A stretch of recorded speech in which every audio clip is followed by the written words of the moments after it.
दोस्तों नमस्कार, मैं हूं शैलेंद्र सिंह और आप देख रहे हैं हमारा यूट्यूब चैनल शब्द शैलेंद्र सिंह। आज हमारे साथ हैं फरहाना फातिमा जी, जो लखनऊ की रहने वाली हैं। लखनऊ के नाटक, सीरियल, भारतेंदु नाट्य अकादमी, संगीत नाटक अकादमी, यहाँ से इन्होंने जो मंच थे उनके ज़रिए इन्होंने अपना सफ़र तय किया। उसके बाद ये दिल्ली गई। दिल्ली में इन्होंने सरकारी जॉब भी की, लेकिन एक्टिंग जिसके ऊपर होती है वो सरकारी जॉब वगैरह कर नहीं पाता है। तो फरहाना जी ने भी एक्टिंग छोड़ी और फिर इन्होंने मुंबई की राह पकड़ ली। अभी एनटीवी पे बहुत ही फेमस सीरियल चल रहा था, और भाई क्या चल रहा है, आपने उसमें भी काम किया है। तो इस सारे बिंदुओं पर हम सिलसिलेवार बात करेंगे फरहाना जी से। पहले आज हम स्वागत करते हैं, उनकी ही ज़मीन है लेकिन हम आज स्वागत करते हैं। फरहाना जी बहुत बहुत आपका स्वागत है। Thank you so much. कैसे शुरू किया था आपने एक्टिंग का सफ़र? देखिए, एक्टिंग की शुरुआत जो है मैं कहूँगी मेरे डांस से हुई। हाँ। मैं यहीं पर ही लखनऊ में ही कथक केंद्र और भातखंडे की स्टूडेंट रही हूँ। तो मैंने शुरुआत अपनी कथक से की थी, और कथक से ही कहीं वो एक चीज़ निकल के आई कि ऐसा लगा कि शायद मेरा अभिनय पक्ष अच्छा है, तो मैं अभिनय पे भी कोशिश कर सकती हूँ। बस वहीं से ही एक्टिंग की शुरुआत हो गई। अच्छा जी। किस साल की बात है जब आप लखनऊ में थिएटर और ये सब कर रही थी? लखनऊ में ये बात होगी 90s की बात है। अच्छा। हाँ, 90s में मैं पढ़ रही थी तब। मेरी इनफैक्ट कॉलेज भी शुरू नहीं हुआ था, स्कूलिंग चल रही थी। और उसी समय मैंने कथक स्टार्ट किया था भातखंडे से, और कथक केंद्र में एडमिशन लिया। सीख रही थी, बहुत छोटी एज से सीखना शुरू कर दिया था। I was just 12 years old. तो शुरू कर दिया था, और फिर उसी बीच में ऐसा हुआ कि कुछ मौका मिला कुछ नाटकों में काम करने का। जैसे थपलियाल जी एक मेरे गुरु जैसे रहे हैं, और उन्होंने मुझे कथक केंद्र से निकाल कर उन्होंने कोशिश की कि मेरे साथ उन्होंने दर्पण दर्पण से भी मैंने प्ले किया।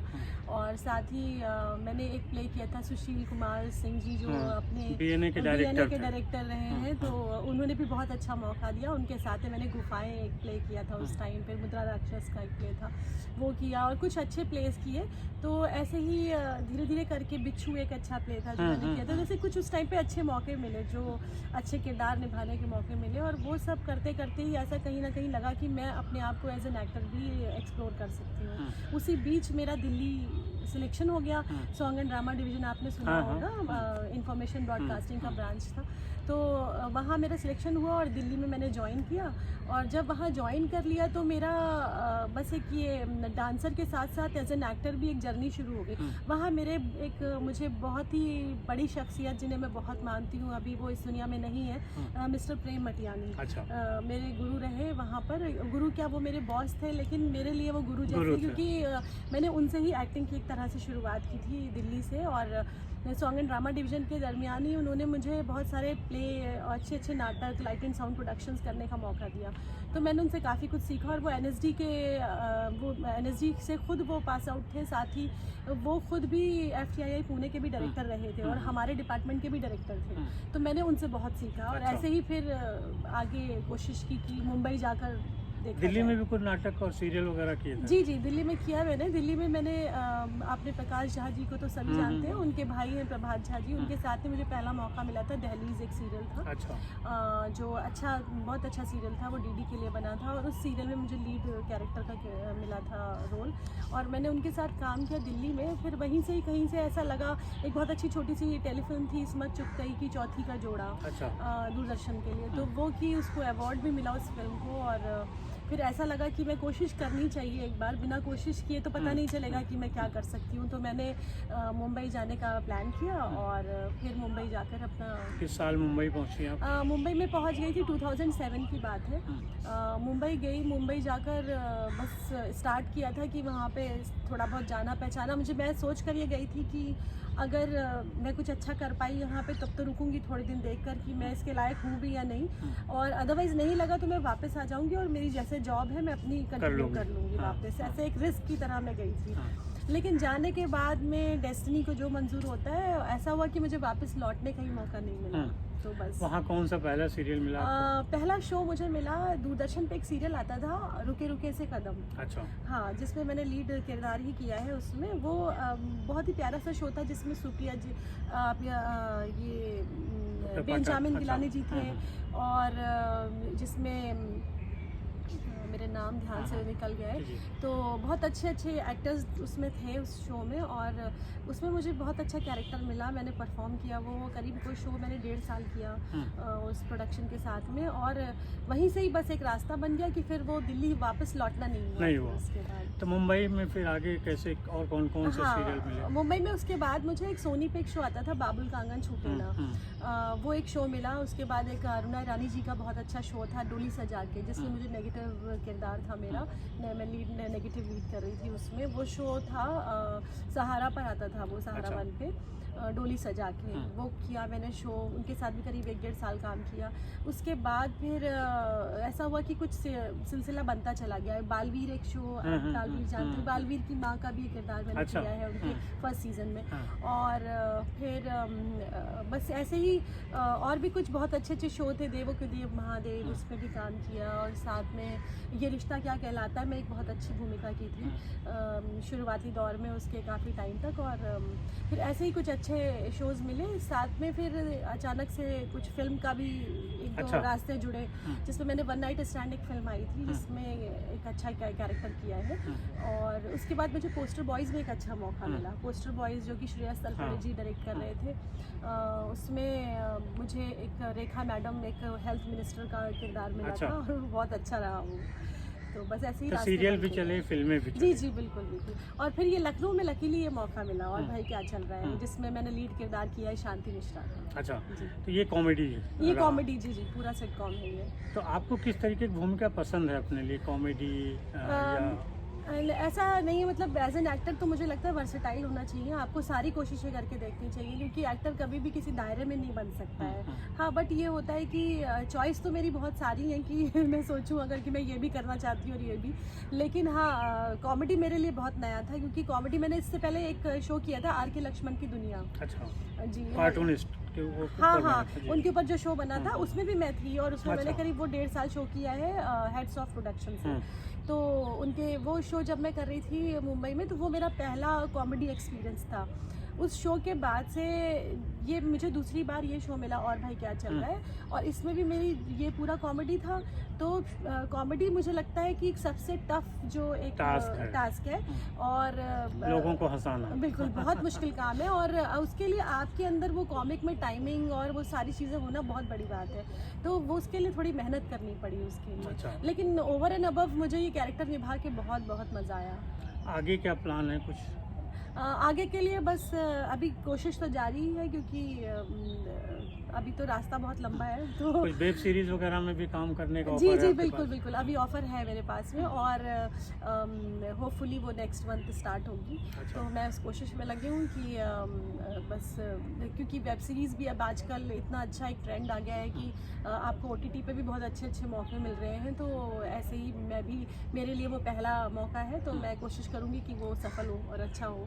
अच्छा, ये तो बहुत अच्छी बातें हो गई। जी। लेकिन इस सफलता में संघर्ष कितना रहा, क्या क्या संघर्ष किया आपने? संघर्ष तो देखिए हर चीज़ में होता है, कोई चीज़ भी आसानी से हासिल हो जाए ऐसा बहुत मुश्किल है, और वो भी कलाकारों के लिए।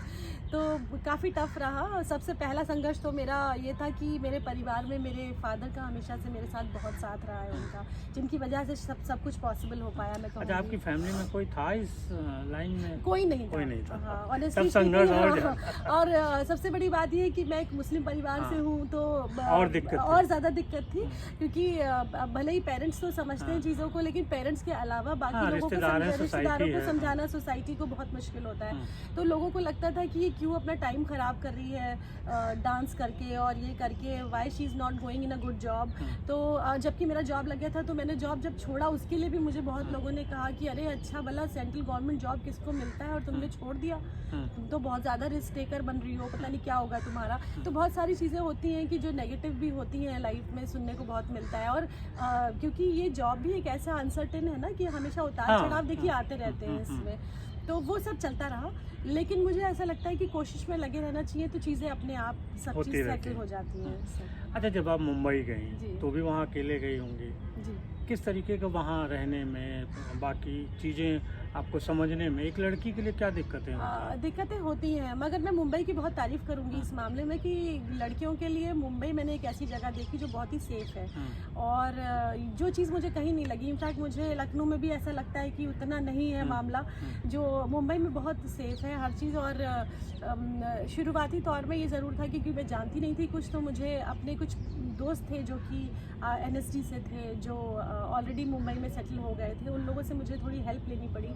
मुझे पूछना पड़ता था कि मैं इस जगह जाना चाहती हूँ तो कैसे जाऊँ और कैसे क्या करूँ, और मुझे रहने के लिए कैसे अरेंज करूँ, खाने की सबसे हाँ, दिक्कत। तो सारी चीज़ें करनी पड़ी धीरे धीरे करके, PG और फिर बाद में अपना फ्लैट लेना और फिर उस तरीके से सेटल करना। तो लेकिन धीरे धीरे करके सब समझ में आ जाता है। अच्छा, देखिए पहले जो दौर था उसमें आदमी पहले स्टेज से सीखता था, फिर सीरियल, फिर टीवी, फिर फिल्म, ऐसे चलता था। आज की तारीख में देखा गया कि कोई अचानक एक सितारा सा आता है एकदम से कहीं पे, अब वो किस्मत से है या जो भी, लेकिन बहुत तेज़ी से सोशल मीडिया का ज़माना है, जी। एक अदना सा आदमी भी स्टार बन जाता है। क्या लगता है आपको कि अब कंपटीशन कम है, मेहनत कम करनी पड़ती है, या भाग्य और दूसरी चीज़ें हैं? देखिए, भाग्य का तो है ही है, भाग्य को तो इग्नोर नहीं कर सकते हैं, उसका भी एक बहुत बड़ा रोल है। लेकिन मुझे ऐसा लगता है कि किसी भी चीज़ का कोई शॉर्टकट नहीं होता। अगर बहुत सारे लोगों को ऐसा लगता है कि सिर्फ YouTube पे वीडियो बनाने से या Instagram पे फेमस हो जाने से, ठीक है, कुछ लोगों को मौका है, मगर मुझे लगता है it's not a right process.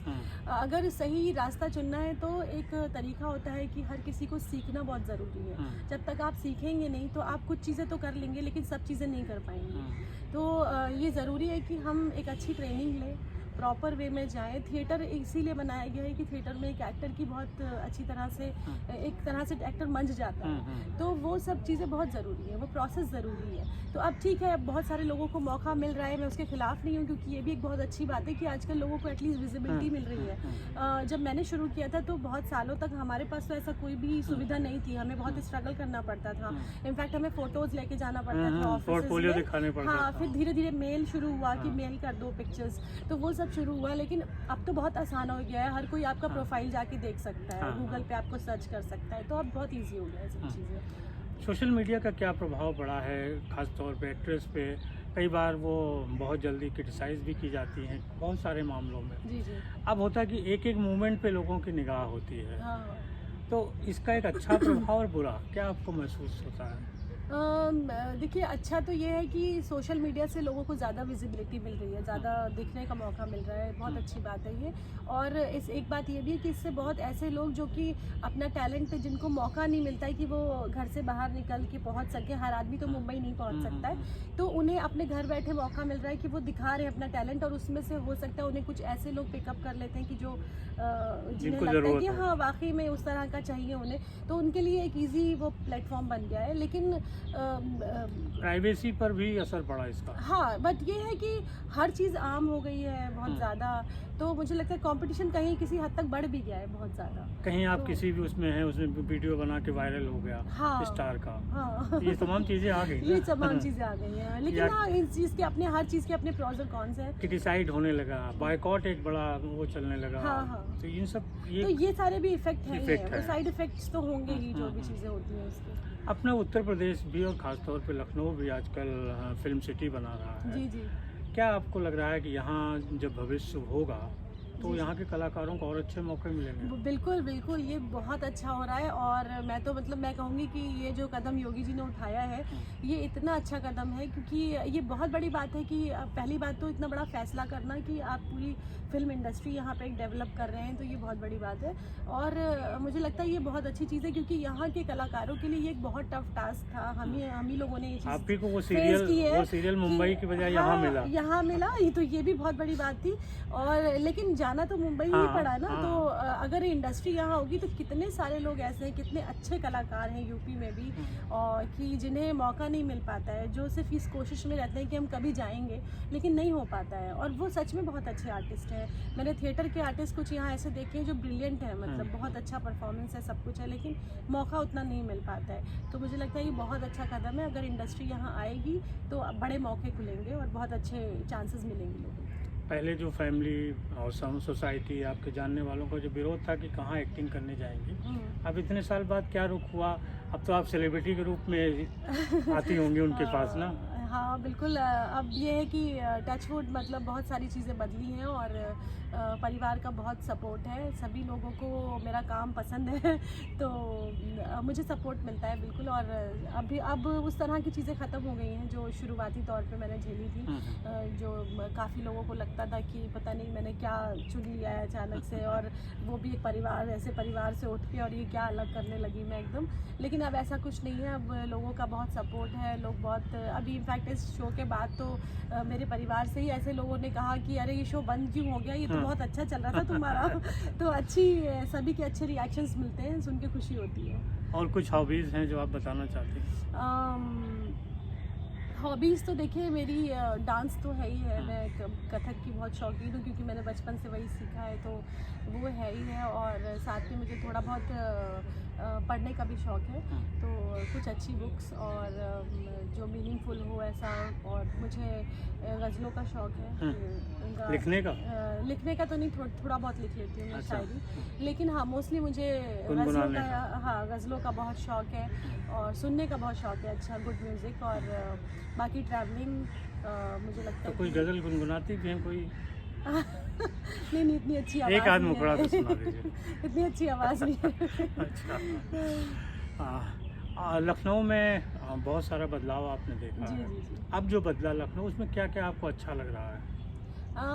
मुझे लगता है लखनऊ अब वाकई में बहुत बदल गया है। लखनऊ अब वैसा शहर नहीं रहा। जब ये ज़रूर है कि हमें प्यार उस शहर से है जो हमने अपने बचपन का लखनऊ देखा था, नो डाउट।